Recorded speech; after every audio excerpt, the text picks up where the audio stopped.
Okay. Hi again, and good evening, everyone. Thanks for being here for this workshop on drafting the personal statement for health professions programs.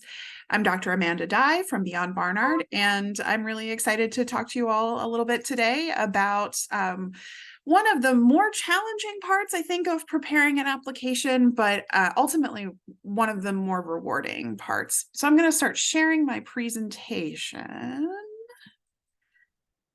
which hopefully you will all be able to see in just a second. And I'm gonna just kind of get it kicked off. As I said, we will have some time for a Q&A near the end. And of course, if you have questions, save them up. We'll open it up for those as we conclude the presentation. So today what I want to do is talk a little bit about the value of and challenges of writing a personal statement for health professions applications. I expect that folks out there are probably thinking about applying to medical or dental school, but other health professions interests are definitely welcome here. And I think that the things that we're going to talk about today are really relevant across many different kinds of health professions because they tend to use pretty similar expectations when it comes to personal statements. So we're going to talk a little bit about how you can start to generate ideas and then help you learn some tips to present yourself and your experiences as effectively as you can in the spaces that you have within the application. So it's a fairly simple agenda. We'll get started talking a little bit about some basics, what to keep in mind about this genre of writing. We'll talk through a couple of writing exercises. Since we are in a virtual format, we won't necessarily go through them all together, but I'll talk you through how to do them so that you can use them on your own. We'll talk a little bit about the space that you'll have, not just for the personal statement, but for other aspects of your application and how you can use those spaces individually and together in the most effective ways. And then a few tips and techniques as you're thinking about, potentially lots of different things that are going to come up for your writing. So starting out with some of the basics, I want to just kind of begin by encouraging us all to think about why admissions committees ask for these kinds of documents. They are, they're very hard to write as an applicant. There's a lot to keep in mind. And so we know that there has to be some value, but it may be difficult sometimes to see that. So I'm going to talk a little bit about understanding who you are versus what you do in an essay and in the other parts of the application. So the personal essay is intended to be a little bit more about like who the person is that is coming before this admissions committee, rather than an exercise that's focused on the specifics of your activities. A personal statement is also a place where you can convey, the sort of depth of character and maturity that you're bringing to an application, where you can demonstrate what's really important to you, to admissions officers. This is a space to really highlight not just an activity or, group of activities, but more of a kind of like a feeling, your perspective, essentially, and to express your personality in a professional way. So what a personal statement is, definitely an opportunity to share your individual perspective. There are lots of aspects of these applications, and so you're going to be sharing a lot of information. A personal statement really is the place where, who you are gets to shine through the most. It's also intended to be an argument in favor of admitting you to the program. You want to be able to have admissions officers read your personal statement and think, yeah, like this person makes sense for us. This is a good fit for our school. A personal statement is also a professional communication. It's something that you want to spend time developing. It's something that you want to see as really representative of yourself as a candidate. And for that reason, it's really, really important to take it quite seriously. A personal statement is not, however, a complete autobiography. You're never going to have enough room to express all of those things that you could say about yourself. It's never going to be a complete history or picture of who you are. It's much more intended to be something like a snapshot. It's also crucial to understand that a personal statement should not be a prose form CV or resume. What I mean by this is that a personal statement is not going to be a long list of activities. First, I did this, then I did this, then I did this. Even if they are connected together by your professional goals, it's best to write a personal statement that is a standalone piece of writing rather than a list of experiences, particularly because the rest of the application is going to give you an opportunity to provide that exact list of experiences. A personal statement is also not an explanation of things that didn't go as planned. So I know that sometimes folks have concerns when they're approaching an application to professional programs. Maybe you're thinking about like a particular grade or a semester that didn't go as well as you wanted it to, or sort of an aberration in your activities or things like that. And those things, I get the desire to explain those things, but the personal statement is not really a place to like clean up other bits of the application. It's also not a formality, like I said before, this is a pretty important document because it's the place where an admissions committee can really get the best sense of you, the person. And so we want to invest this process with the seriousness it deserves. So challenges in writing the personal statement. For those of you who have started already, I would love it if you would share in the chat any challenges that you have encountered so far in your process. What's been hard about thinking about a personal statement or writing a personal statement as someone who's hoping to get into a health professions program?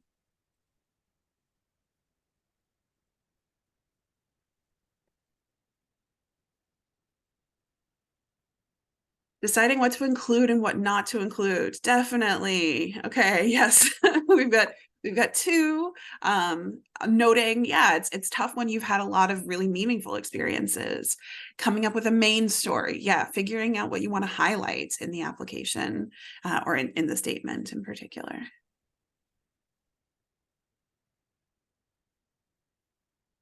I thought of some similar things myself. It can be an uncomfortable process. It does sometimes elicit some vulnerability that can be really hard to let yourself do. It's a slow process. It's iterative. It's not something that you can just do in a day and be done with it. Difficulty in choosing a topic, as most people said. We've also had someone add trying to show awareness of the healthcare system without being too critical, definitely.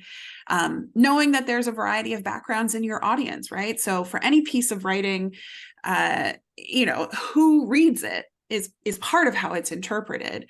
And so, you're writing something that's going to be in front of a lot of different people with a lot of different perspectives and a lot of different opinions. Sometimes the desire for a perfect piece of writing, which is, mostly an unattainable goal, is there. The subjectivity of it, again, going back to like who sees it, makes a difference in how it's interpreted. And translating experiences to words, figuring out, as someone just put in the chat, how to talk about putting your personal journey and your experiences together in a narrative. These are all really, really challenging things for sure. And the elements of a strong personal statement are going to help you to address some of these big issues, including finding a way to use narrative, right? So it can look different for everyone, but understanding that what you're writing should draw the reader forward. It should make someone, sentence by sentence, want to know the next thing that you're going to say. It's also important to be really honest in a personal statement. Again, a true representation of yourself, your candidacy at the time that you're writing is a really important thing. Showing a well-defined perspective, I think, is something that I'm going to come back to a lot in the course of this presentation, because I think it's potentially one of the most important elements of writing this personal statement. Being able to see this process from an extremely individualized point of view, and to use it as an opportunity to say something about how you are seeing the world, how you're seeing your prospective career. That's a really important piece of making a personal statement that stands out from others. It's also important for it to be something that's polished, something that you've revised multiple times, that you've considered from many angles. And in this presentation and subsequent presentations, we'll talk about that process, how to sort of test your statement and to think through where it can be strengthened. Ultimately, a strong personal statement is a document that makes an admissions committee want to talk to you. It makes someone want to know you in person, to maybe discuss some of the ideas that you're talking about, but also it's given them an excitement for the perspective that you might bring to their institution. So where do you start? I mean, this is the central question, right? And I don't have a super satisfying answer. You just start writing. You kind of sit down with an empty document. You sit down with a piece of paper if you're old school, and you give it a try. A lot of it is not going to be useful. A lot of it is not going to be even good. And so what? It's fine. You're going to keep writing, and as you write through some of these activities, or as some of your thoughts, you're going to start to be able to filter out, okay, these are the things that are not only seeming true to me, but the things that I feel I can express effectively in this space. And that's a really important practical consideration as well. So when you're writing, just write. Don't think about what's going to be usable and what isn't. Once you have something, it's so much easier to revise than it is to start from scratch. And so, getting yourself over that hump of the first time that you're starting to think about this and the first time that you're putting your thoughts into words on a page, that's a really important step. And so if you're taking that now, or you've already taken it, you're in a good place. You want to get there. And then once you have a preponderance of thoughts down on the screen or on the page, that's when you can start to edit, you can start to revise and pick out the threads that are most, most sort of promising to you. So we'll talk a little bit next about a couple of exercises that I recommend for folks to use when they're thinking about, number one, generating ideas, and number two, figuring out how to link those ideas together in the context of a personal statement. So like I said, we're not going to spend time to actually do these during the presentation, but I'm going to talk you through the methods. So the first exercise is one that I call gathering images. I think that this is a really good kind of brainstorming exercise, kind of brainstorming plus, essentially, as you'll see. So the first step is to just start writing a list. Genuinely could be bullet points, phrases, sentences, anything that you can think of that has something to do with your interest in science, your intended profession, something that's relevant that you would potentially want to share with an admissions committee. And so generate a list, briefly describe them. You don't have to go into full details yet. This is an example for me. So I'm writing this list as if my goal was to attend a PhD program in linguistics, which I did because I never wanted to be a health professional.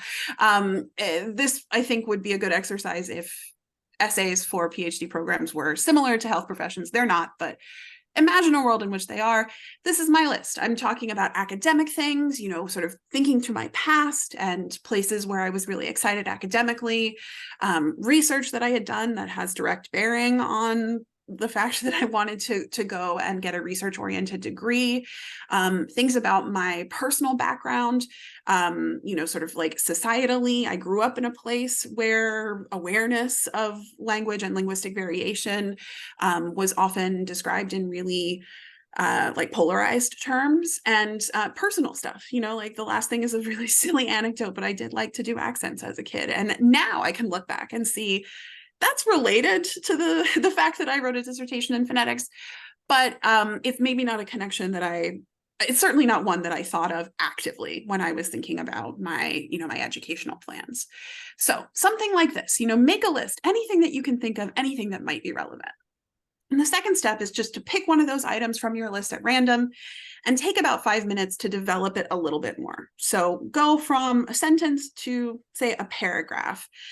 And think, once you're done, about how well this particular image, conveys your personality, helps the reader to get a sense of your motivation and goals or your chosen career path. How does it express your readiness to start your professional training, which is another really important concern. And so at the end of this exercise, you're going to take a bullet point list and transform it into a whole host of paragraphs, or maybe couples of paragraphs about each of those images. And that can be a really strong starting point. Your individual images might not address everything that you want them to, so you can start to think about how images might be combined together in writing an effective personal statement. And, essentially you're just going to keep repeating that process until you've gone through every item on your list. Once you actually have some writing for each of these thoughts, images, then you can really start to evaluate their effectiveness in telling your story, but also as pieces of writing, which is really important. The second exercise is one that I like to do, called making an attribute map. So it starts with gathering some keywords. Once again, in the chat, really quickly, what are some skills and personal attributes that you think health professionals, physicians, dentists, anybody else should have?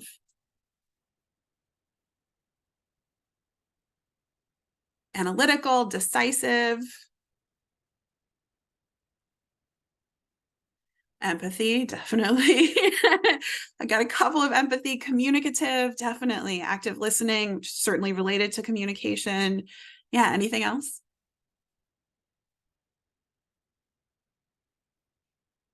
I think these are all good. Thoughtful, problem solving. Yeah, I agree with all of these. Excellent. So, you can continue making a list. You can think through all of the things that for you are important. And once you've done that, what you'll do is start to make what I call an attribute map. So I've got an example of one that I'll show you. But basically, you kind of take one of those skills or attributes that we've created in the list that we quickly put together, or things that occur to you, and try to connect it to a significant experience or a situation that you listed in the first exercise. So an image that comes to your mind, try to connect it to a skill or an attribute that you think a professional in your desired profession should have. Then try to think of some additional skills or attributes that you gained from that experience, and start making connections between experiences and their shared skills. So this is my example. In the ovals are, these are from the AAMC's pre-med competencies. So I just sort of stole a bunch of those. And then in the rectangles are some examples of potential experiences that one might write about. And as I start to make connections between all of them, you can see like there are a lot of different kinds of connections. And in fact, something that may not necessarily seem immediately related to a career in healthcare, the policy reporter at the student newspaper actually has a ton of connections to many of the competencies that we want our health professionals to have. I think that this is a really cool exercise, specifically because it gives you that opportunity to just try in a way that maybe you hadn't before, to think about how your experiences and your kind of ideals about the profession you're hoping to enter are connected to one another. And this can be really helpful in terms of sort of knitting together how you want to present your experiences in any part of the application, but particularly those that you might call upon for the personal statement. When you're making your map, think about whether anything in particular jumps out at you, or where you see the most connections. Were there connections that you didn't expect or you hadn't previously thought about? Those can be great areas for exploration, doing a little bit more thoughtful writing, as you're putting together possibilities. Okay. So in the next section, I want to talk a little bit about using the space that you have within different areas of the application as effectively as you can. So we're going to talk a little bit about what those spaces are and what I see as their most ideal functions. So when we're talking about the personal statement in particular, but I think for any aspect of the application, you always want to be asking yourself what admissions committees should know about you. This can have to do with things that you're particularly proud of, or it can have to do with experiences that you think are going to be important for understanding your perspective. But when you're thinking about, what you want folks to know, you also should be thinking about where is the best place to share that information in your application. So we're going to talk about 4 main pieces of the application where I think content gets delivered to admissions committees. Those are the personal statement, the work and activities section of your application, which might be called experiences. It could be called a lot of things, but basically that section where you're able to list your experiences and write some prose about each of them. We'll talk also about secondary applications, which are relevant for medical school applicants, but maybe not as much for other applicants.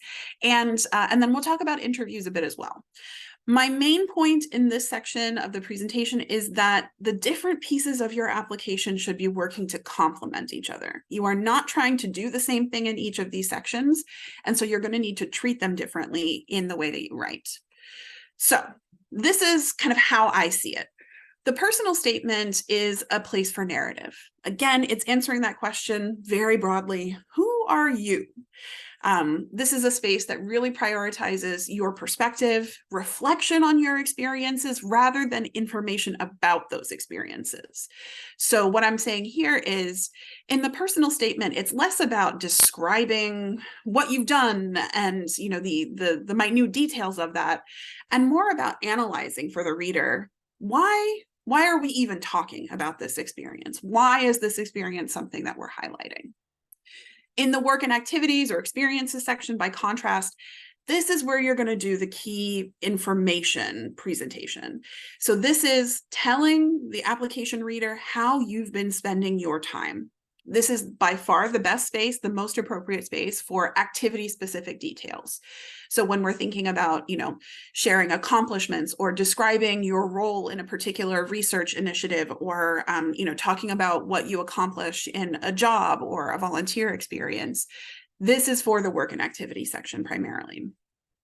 In secondary applications, you're going to be answering very specific questions that the schools are presenting and taking opportunities to provide additional context that is relevant to that program. So you're going to be thinking in a very school-specific way about the secondary applications, whereas in the previous 2, we're presenting the same thing to everybody.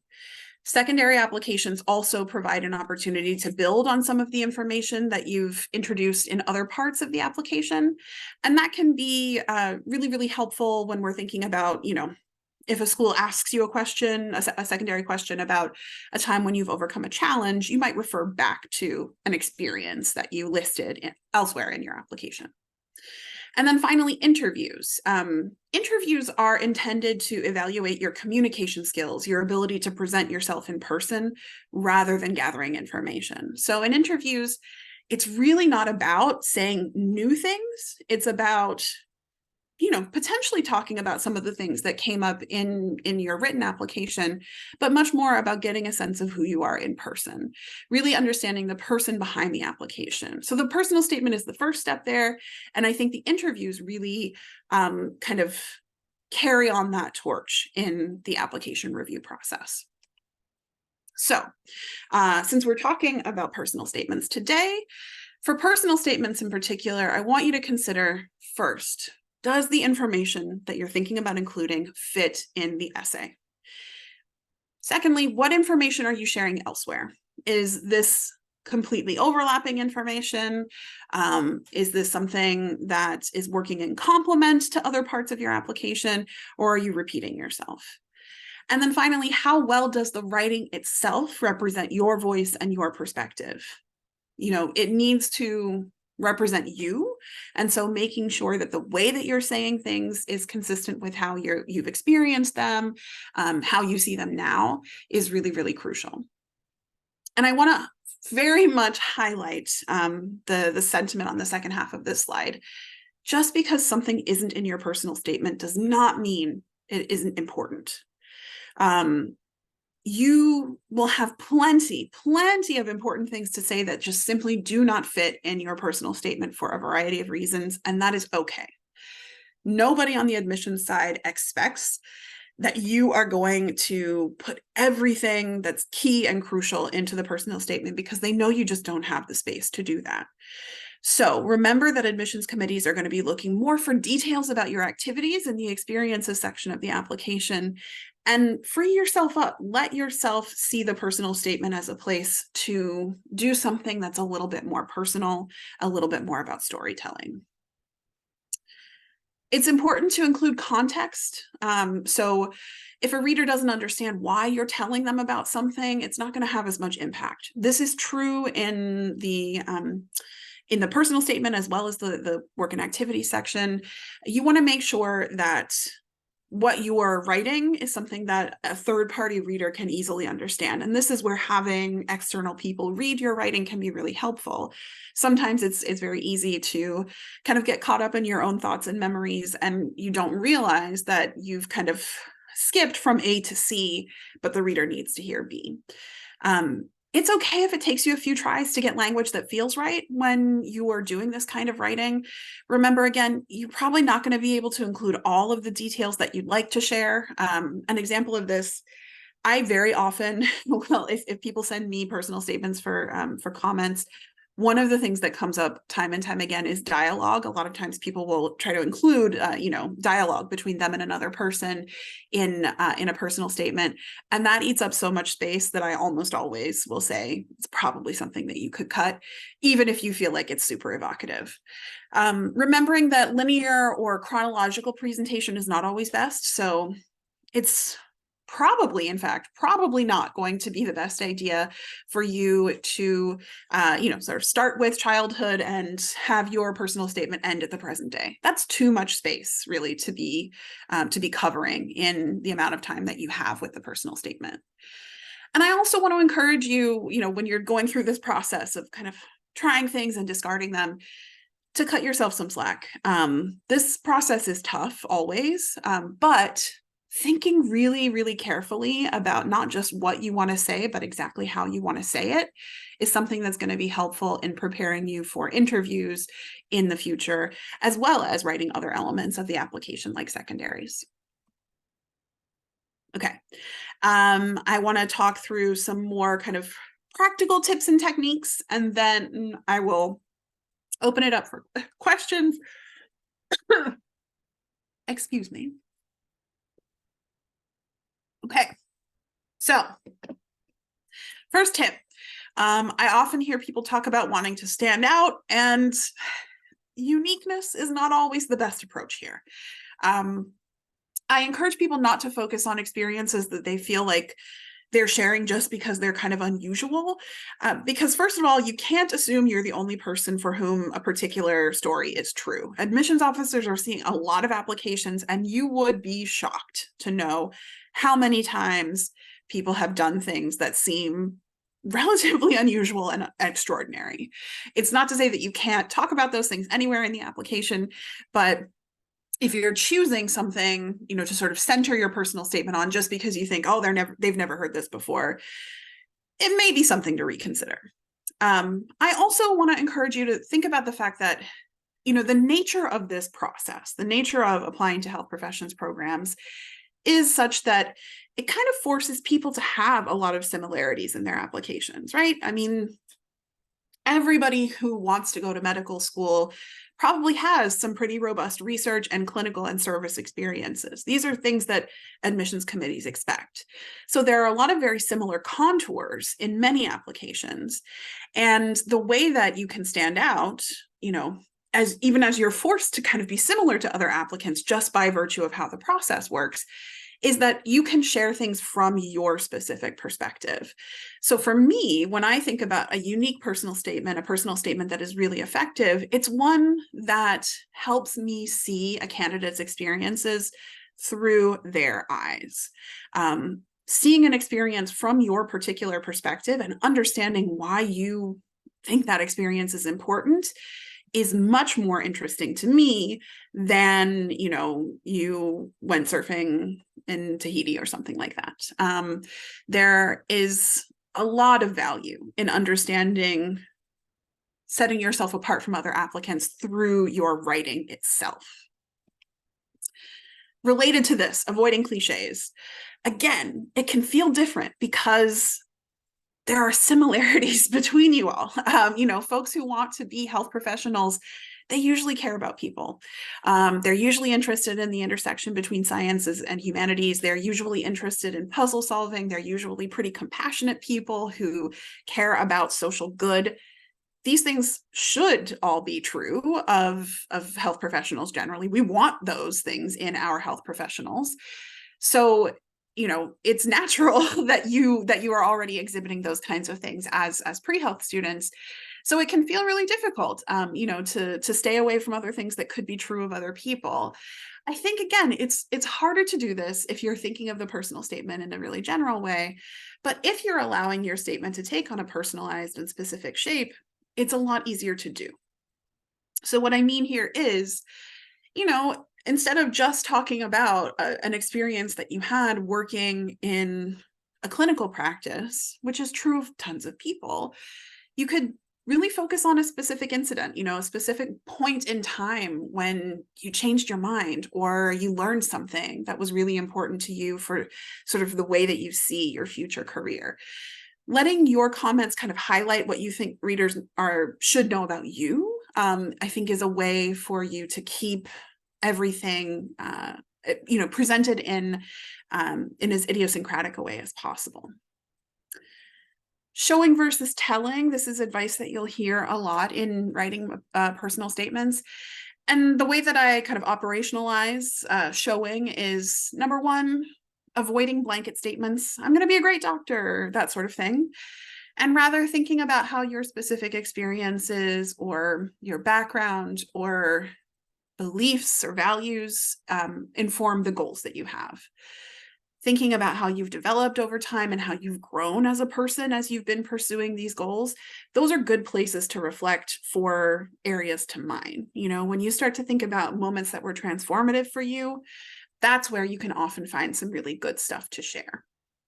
And then again, letting your experiences speak for you. So, rather than just stating something like, I care about underserved populations, a sentence like, each week I volunteer with the Doe Fund, an organization that works to alleviate homelessness, poverty, and recidivism in New York City. That says a lot more, right? That gives the reader much more of a specific understanding of, particular underserved populations that you want to work with or that you've already worked with. It helps them sort of see what you think is important about working with this particular population. Next, I want to encourage you all to chill on the thesaurus stuff. Your writing should sound polished, but it should sound natural, right? So don't go fishing for words that you really would never use otherwise when you're writing a personal statement. It doesn't have to sound like it's difficult to read, right? It should, in fact, be a very approachable piece of writing. And using really unusual or ostentatious vocabulary can be very distractive and in some cases very off-putting for the reader. So checking for like flow when you're using words, and I'm a person who uses a lot of random words, so I get it. When I'm revising my own writing, I'm often looking for like, is something here going to stick out? Do I want to smooth over something in this writing? Remember that your writing should help the reader understand you as a professional person, but not necessarily somebody stuffy and unapproachable. Similarly, when it comes to word choice, trying to minimize medical jargon or abbreviations, even if you're talking about something that is specifically clinical.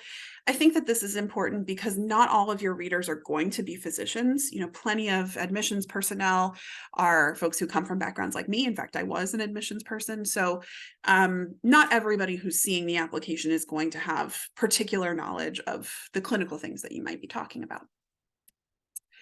When you're revising, and I'll talk about this more in my presentation on revision, you want to think about tone. Ask somebody who knows you really well to read it and tell you how it sounds. Does it sound like you? Is it plausible that you wrote this, or does it surprise your friend? That's an important thing to know. When you're talking about negative experiences, I understand and fully agree that negative experiences can be very strong motivators. So, for example, a tough experience within the healthcare system has encouraged a lot of people to consider pursuing health careers. Wanting to make the system better from the inside makes a lot of sense to me.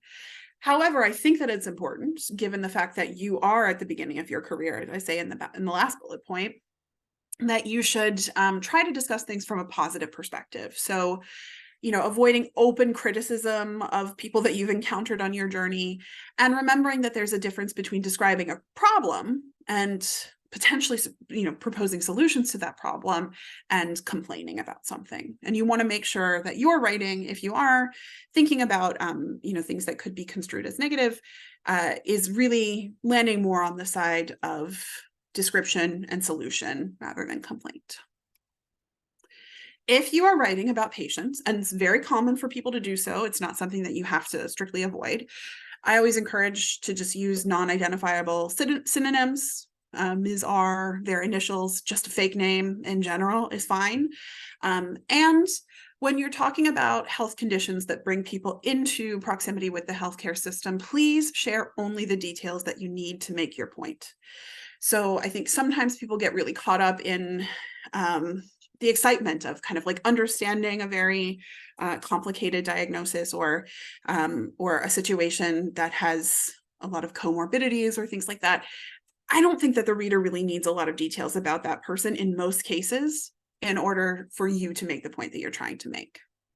With that sort of similar thing in mind, be mindful of the adjectives that you use. I have read statements before, especially in my career in admissions, where I felt like there was dehumanizing language that was used. And so you always want to avoid any appearance of being condescending or judgmental of patients.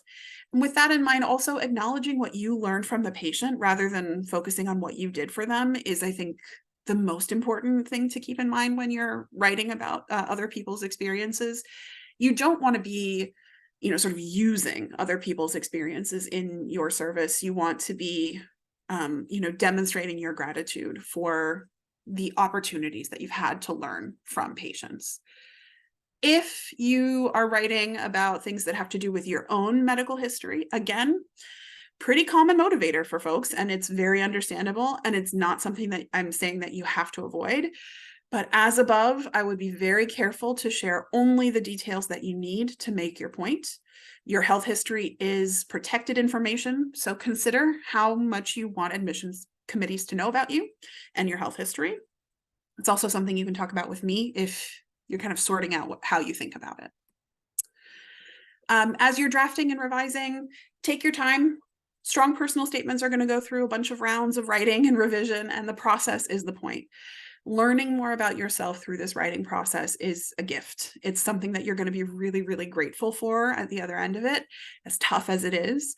And so letting yourself hopefully enjoy it a little bit, but also just allowing it to take time, the time that it needs, is important. Also, try to be open to exploring new ideas. Trying out a lot of different kinds of approaches is really, really helpful. You'll hear me, if you ask me about this individually, you'll hear me use the same metaphor, but I often, because I bake, I talk about this as if you're baking, right? You could be the most experienced baker in the world, and you can look at a recipe and you can think like, okay, ratios seem okay. I like these ingredients, like the flavors kind of appeal to me. It's pretty good, but you're not going to actually be able to evaluate the cake until you bake it, right? And so what I'm saying is you have to try writing. You have to do it multiple ways to see what works best, what you like best, what's the best fit, what's genuinely the best end product in terms of a piece of writing, as well as what most effectively sort of represents you. This can mean letting go of language that you have used for a very long time to tell your story. And that can be really, really hard. I think a lot of us get very used to talking about, sort of how we see ourselves in very particular ways. And it's not always the most effective way to write a personal statement. So if you've tried something that you feel like is very consistent with how you usually present things, I would also encourage you to try something totally different, just to see if a different approach could actually be effective.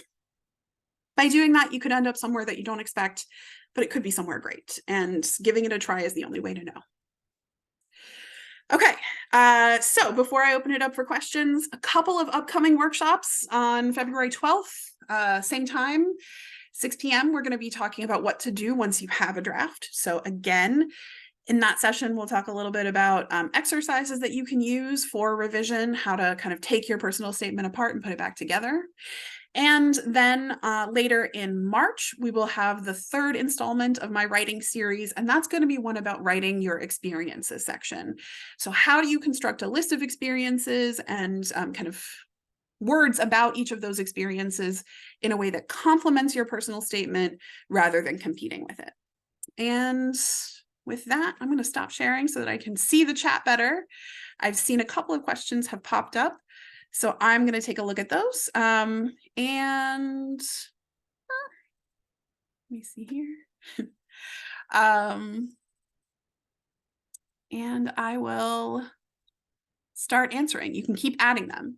Okay, so the first question, is it okay for our personal statement to include some of or a combination of what we have written in the committee application essays?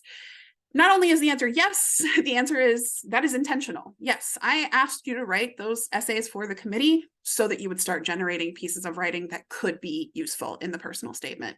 If there's overlap between something that you've written in your committee essays and your personal statement, fine. Professional schools are not going to get the text of those committee essays. They're only going to get the personal statement that you are sending to them.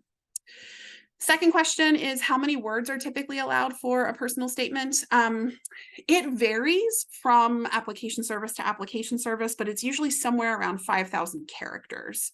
So for AMCAS, the MD application, it's 5,300 characters. That is the only one that I have memorized, but if you look at the like help FAQs or like instructions for any of the other applications, they will list very clearly what the character length is. A question, is it okay to talk about experiences that were not very long-term but were impactful? Yes, I think so. I think it's really down to what's the best representation of you and what is, the most effective piece of writing. Next question, what is expected of our personal statement by the time we submit the committee application? I understand that's a draft outline and not expected to be the final version, but just wanted to ask if we will have the chance to go over our personal statements with the committee / Beyond Bar throughout the spring. Okay, several questions. Yes, so you should just use whatever you have for the committee application.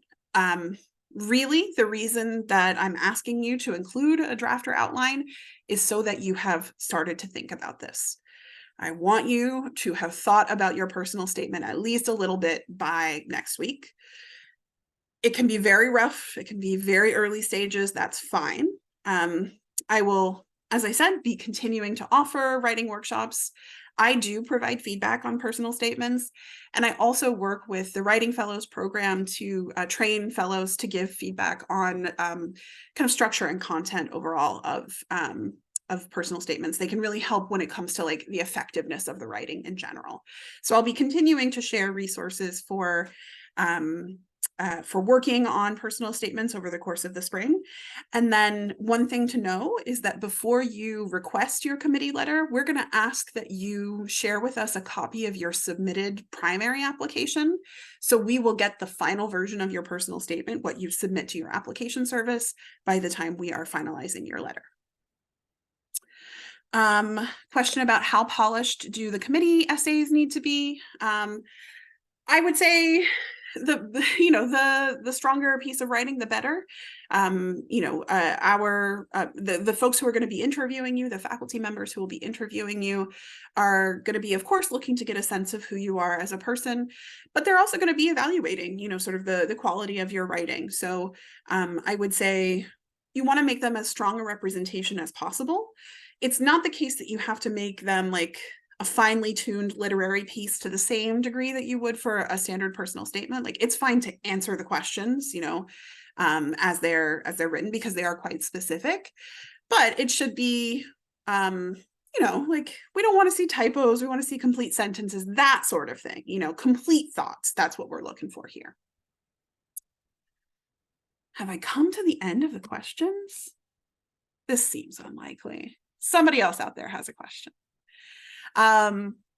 Yes, Tiffany, the limit of 5,000 characters for each of the committee essays, that's intentionally set high.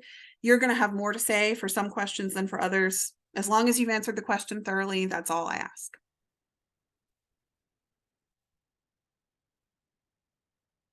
Any other questions for now? I have a question. Yeah, Ask it. sure.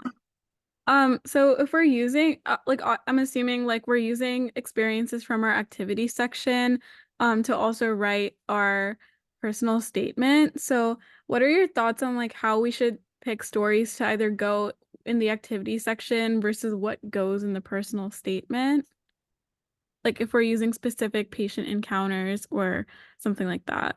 Right. So I think that the way that you're going to present things in these different sections of the application is probably a little bit different. So when you are talking about so like an entry in the work and activity section of the AMCAS application, you're going to be asked to provide like the um, sort of like basic details, time and place and how much time you spent on the particular experience. You'll get in the AMCAS application 700 characters to write about that. And usually the description there kind of focuses on what you were tasked with and what you accomplished in the context of that activity. It's a relatively short paragraph that you're going to have to write.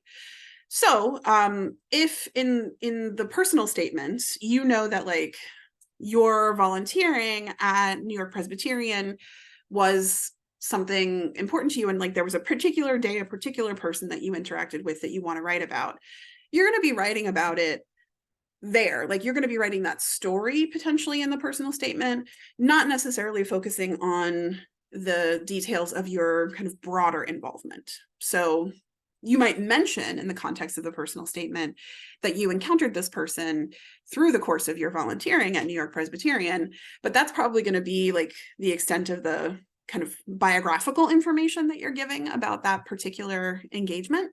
And instead, you're going to kind of focus what you're saying in the personal statement more on like a story that happened within the context of that experience. Am I saying it in a way that makes sense? I'm sorry. Yeah, that makes sense. I also just saw like on the internet that some people say for the activity section that they you could tell them like stories like smaller like within the 700 characters like a specific encounter that illustrates what you did. So I'm not sure if that's like the right way to approach the activity section or if it should be more like listing out the tasks that I did or like the an award or something like. Yeah. So I'm going to talk more about my approach to the work and activity section, but last year's version of my presentation on that is on the Beyond Barnard YouTube channel. So if you're curious about it now, you can definitely go to take a look.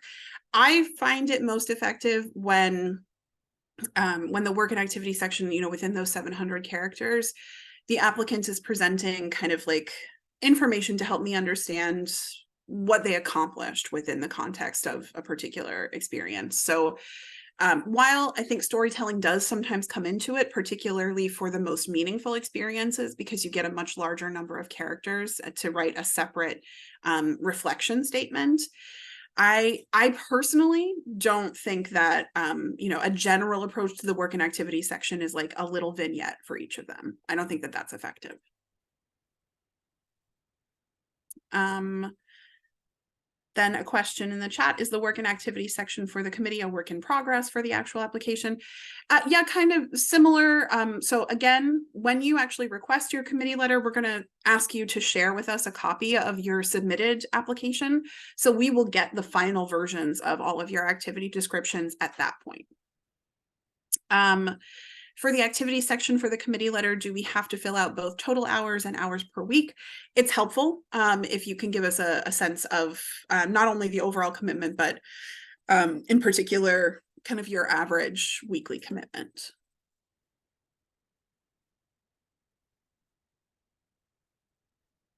Any other questions out there? Well, I appreciate you all being here with me on this in New York rainy and kind of gross evening.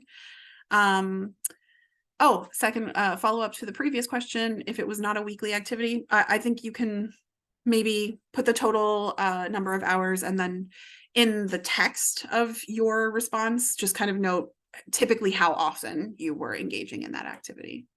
So if you say once a month, I blah, blah, blah, blah, something like that. Okay. All right, everyone. Well, good luck with your writing. Good luck with working on the committee application. Looking forward to seeing your submissions. I will continue to be in touch. So you're going to be getting lots more emails from me. But of course, reach out as you have questions. And I hope everybody has a lovely and safe evening.